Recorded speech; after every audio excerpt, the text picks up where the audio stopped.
Yeah. Hello there, my gorgeous, beautiful, wonderful queen bees. It is your girl Amanda, the Buzzed Artist, and today we're going to touch on a topic that I get asked quite a bit on this channel, and that is how to find your very own unique art style.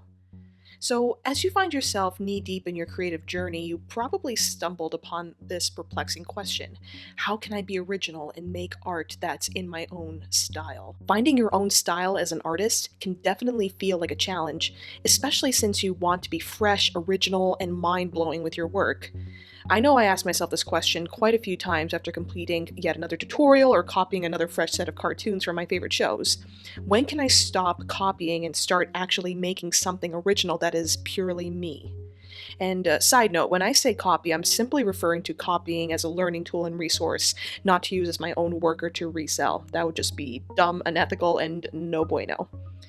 As with many things in art and in life, the answer really isn't cut and dry. But there is a process and a method to acquiring your very own unique art style, and it requires various development steps on your behalf. So let's jump into what those are. Now, one of my big suggestions is to get back to basics. When it comes to finding your own style, you first need to understand the basics, aka the rules and the fundamentals, and then play and bend those rules.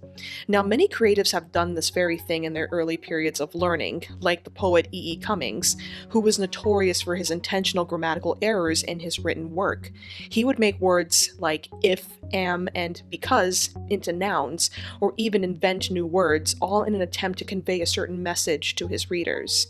His avant-garde style was considered such because of his intrinsic understanding of the English language and decision to twist and play with it to his whim. And that's what made him so original and memorable. Seriously, I highly suggest for you to read some of his work. You'll totally understand my drift. I would recommend exploring fundamental concepts related to what you are interested in with your work, aka explore acrylic painting fundamentals first to get a grasp on what you should be looking out for. And some great places to learn include your local library. There are really great art books at your local library that can touch on any sort of art medium that you are interested in, and it's a really great way to just break into that medium space. YouTube, especially yours truly, offer lots of free tutorials and ways for you to just go ahead and get started with the particular medium that you're interested in. And then there's online course platforms like Udemy, Skillshare, and individual artists like myself who sell their own courses dedicated to that particular medium. And I always believe that investing in yourself and in improving your skills as an artist is valuable and a great way to develop your art skills quickly with less frustration and churn. So, of course, if you'd like to check out some of my painting fundamental courses, you can be sure to visit my website. I'll include a link in the description below. Now, another way that you can learn the fundamentals is to buy instructional books. You can go on places like Amazon or Barnes & Noble to get fantastic options for you to invest in your own art education. Or even your local town or college might be offering classes for you to take. Explore all those options that you have around you to get to know the basics of how to do the thing that you want to do. And then once you've kind of learned to do the fundamentals, you want to do what the masters do. When you're just learning, especially if you're brand new to painting or drawing, following what others are doing as practice is a great step to take. It helps you figure out concepts and to practice. Over time, the more you practice using those concepts and internalizing them, the sooner you start to develop a technique that works best for you, aka your art style. In some ways, I kind of like to think of your style as almost like a Frankenstein mishmash of everything you learn as you progress as an artist, except that your Frankenstein is your unique perspective and doesn't involve a sad, horrible ending. But anyways, you want to be looking at the masters and you just want to follow along to what they're doing and copying. Now, when I say copy, once again, you don't want to be passing off their work as your own, but this is more as an educational tool for yourself. And then once you've done that, you just want to experiment and play.